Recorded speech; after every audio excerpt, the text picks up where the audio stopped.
कैसे ब्लॉग बनाते हैं मुझे बिल्कुल आइडिया नहीं है, बिल्कुल पता नहीं है। रैंडमली मैं शूट कर रहा हूँ, जो मुझे लगता है कि ये सही है, ये आप लोगों तक पहुँचना चाहिए। हाय, तो ये है ब्लॉग नंबर 2। पहला बना था तो जब इंस्टाग्राम की 100K की फैमिली हुई थी तब, और वो ब्लॉग अभी तक नहीं आया है, दैट आई नो। और इसका आउटकम कैसे निकलेगा या एग्जैक्ट रिजल्ट कैसे निकलेगा ये भी मुझे पता नहीं। पहली चीज़ तो जो ये चीज़ मैं बना रहा हूँ कितनी परफेक्ट है और आपको कितनी पसंद आने वाली है वो भी मुझे पता नहीं है। पहला ब्लॉग अभी तक नहीं आया है तो मैंने शुरू किया है दूसरे ब्लॉग। आज मैं शोल्डर का वर्कआउट करने जा रहा हूँ, और जो लोग 1 day 1 मसल करते हैं उनके लिए ये वर्कआउट रहेगा। लाइक शोल्डर के लिए क्या क्या वेरिएशन हो सकते हैं और शोल्डर के लिए हम कैसे वर्कआउट कर सकते हैं। शोल्डर के लिए आपको जो कुछ भी वार्म अप रहेगा पहले ठीक से करके लेना है, सब कुछ वार्म अप, और उसके बाद स्टार्ट करना है जो कुछ भी आपका वर्कआउट रहेगा। वर्कआउट क्या रहेगा, क्या वेरिएशन रहेंगे, मोस्टली मैं जो चीज़ें करता हूँ, और आपको पैरेलली मैं ऑप्शन भी दूंगा। मैं नहीं कर रहा हूँ बट ये भी आप कर सकते हो। ऐसे जो कुछ भी ऑप्शन होंगे वो भी मैं आपको बीच बीच में ऑप्शन बताता रहूँगा। ओके, चलो चलते हैं। आई होप कि आपने सब कुछ शोल्डर का जो कुछ भी वार्म अप है करके लिया है, या बस शोल्डर का वर्कआउट जब हम करते हैं तब खाली शोल्डर का ही वार्म अप करना है, ऐसे नहीं, आपको सब कुछ वार्म अप करके लेना है। Like full body warm up, और मोस्टली ज़्यादा फोकस करना है उस स्पेसिफिक जॉइंट पे जो उस एक्सरसाइज में इन्वॉल्व होने वाले हैं। Okay, let's do it.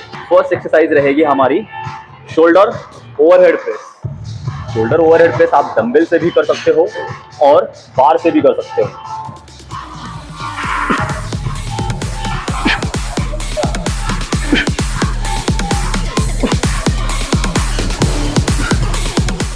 अब ये इम्पोर्टेंट है कि आपने मेरा ब्रीदिंग टेक्निक देखा होगा, जहाँ पे जॉइंट लॉक है वहाँ पे आपको ब्रीथ आउट ब्रीथ इन करना है। उस ब्रीथ इन किए हुए ब्रीथ को आपको होल्ड करना है एंड देन रेपिटेशन लगाना है।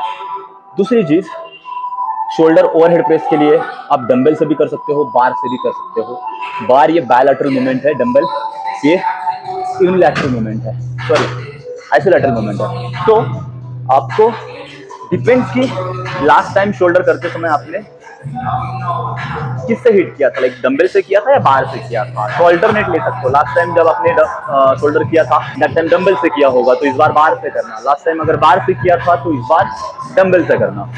और रही बात सीटेड पोजीशन में करना है या स्टैंडिंग पोजीशन में करना है, डिपेंड ऑन यू। मोस्टली मैं सजेस्ट करूंगा कि स्टैंडिंग में करो, ताकि काइनेटिक फोर्स एक जनरेट होता है और आप ज़्यादा वेट हिट कर पाते हो। लेकिन बहुत सारे लोगों को स्टैंडिंग करते समय ना बैक पेन भी होता है, तो उन लोगों के लिए सीटेड बेस्ट ऑप्शन है।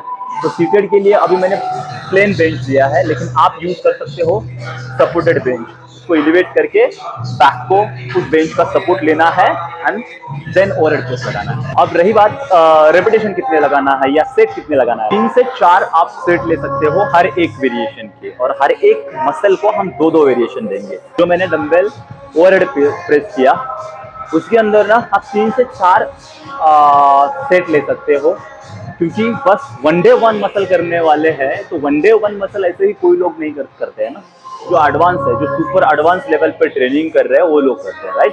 जैसे कि अभी हमने ओवरहेड प्रेस किया, ओवरहेड प्रेस के मैंने 4 सेट किए, और हर एक सेट में मैं वेट को इम्प्रूव करता चला गया। मैंने पहला सेट किया 12 रेपिटेशन का, दूसरा किया 10 से 11 गए मुझे, और तीसरा 8 रेपिटेशन, और चौथा वाला बस 6 रेपिटेशन किए मैंने। ऐसा ही वेट था जहाँ पे बस 6 रेपिटेशन ही जा सकते हैं। तो अब हम दूसरा वेरिएशन देंगे।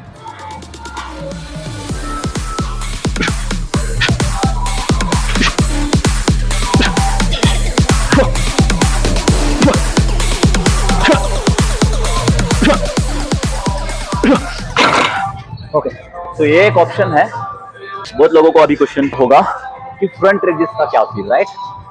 यस, फ्रंट रेजेस भी एक अच्छा ऑप्शन है, लेकिन अगर उससे अच्छा ऑप्शन आपके पास है तो फ्रंट रेजेस करके टाइम क्यों वेस्ट करना, राइट। तो होता यह है कि फ्रंट रेजेस में कि शोल्डर इंजरी के चांस ज़्यादा होते हैं, और जितना आपको वेट एंटीरियर मसल को हिट होना चाहिए उतना वेट हिट नहीं होगा। शोल्डर फ्लेक्शन ये मूवमेंट है, राइट। तो ये जब मूवमेंट होती है एट दैट टाइम उतना वेट हिट नहीं होगा। क्योंकि आपका जो वेट है वो अगेंस्ट ग्रेविटी आपको नीचे पुल कर रहा है, और इस पॉइंट पे, इस मोमेंट में आप उस वेट को होल्ड नहीं कर पाओगे जितना आप वेट मारना चाहते हो, राइट। और शोल्डर इंजरी के चांसेस बढ़ते हैं।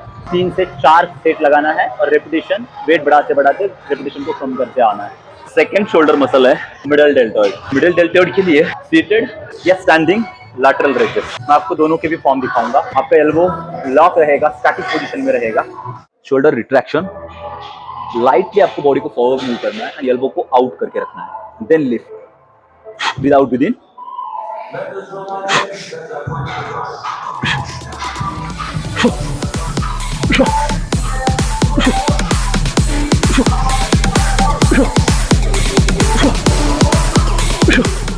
लैटरल रेस करते समय सीटेड लैटरल रेस करना चाहिए, स्टैंडिंग, डिपेंड ऑन यू। आपको कहाँ पे मसल इन्वॉल्वमेंट अच्छी लगती है वो आप कर सकते हो। दूसरी चीज, आपका फॉर्म लैटरल रेजेस में बहुत सारे लोग ना गलती करते हैं, वो ये है आपके एल्बो की जो मूवमेंट है वो ऊपर जाने के बाद टिल्ट होती है। एल्बो जो है पूरा लॉक है, रिस्ट में भी कुछ मोबिलिटी नहीं है, कुछ भी मूवमेंट नहीं है, तो पूरा रिस्ट भी लॉक है, रिस्ट में फ्लेक्शन नहीं है और एक्सटेंशन भी नहीं है। अब एक स्टैंडिंग का करें।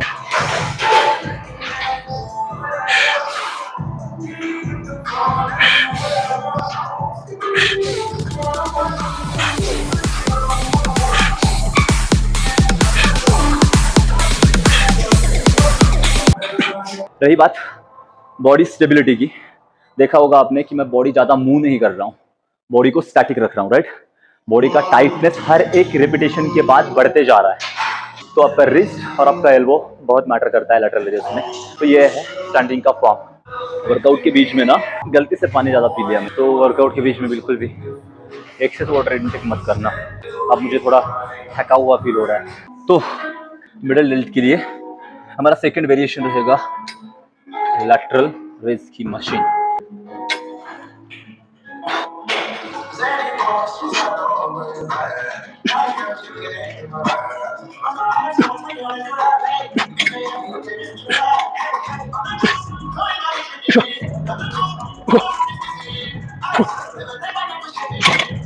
ये मशीन मुझे बहुत अच्छी लगती है, प्रॉपर स्पेसिफिक मसल को टारगेट करती है। ट्राई करना है आपके एल्बो से हिट करने की, ओके। तो आपके एल्बो से लिफ्ट करने की कोशिश करो। एक्चुअली मेरा तीसरा सेट था, 8 रेपिटेशन गए, पहले के 12 गए, सेकंड 10 और थर्ड 8 रेपिटेशन। तो ऐसे आपको 3 से 4 सेट करना है। लास्ट करते हैं एक्सटर्नल रोटेशन। एक्सटर्नल रोटेशन के लिए भी हमारे 2 वेरिएशन रहेंगे, ओके।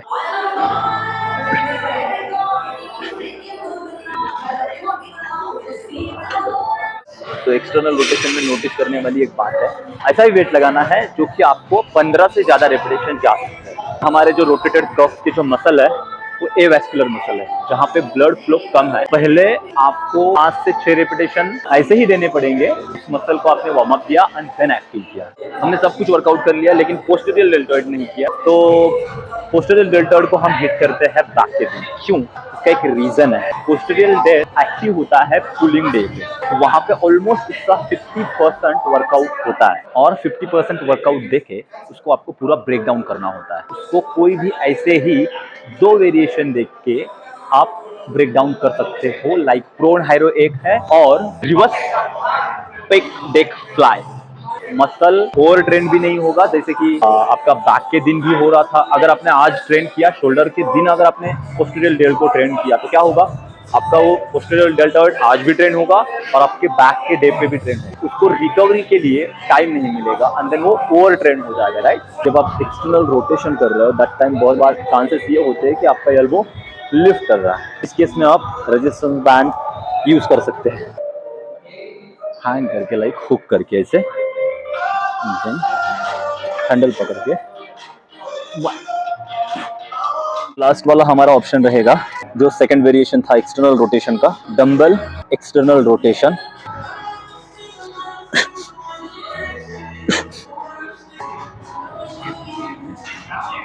आई होप कि आपको पसंद आया है, और कुछ अगर कमियां हैं, कुछ चेंजेस है, कुछ सजेशन है आपके तो आप मुझे बता देना।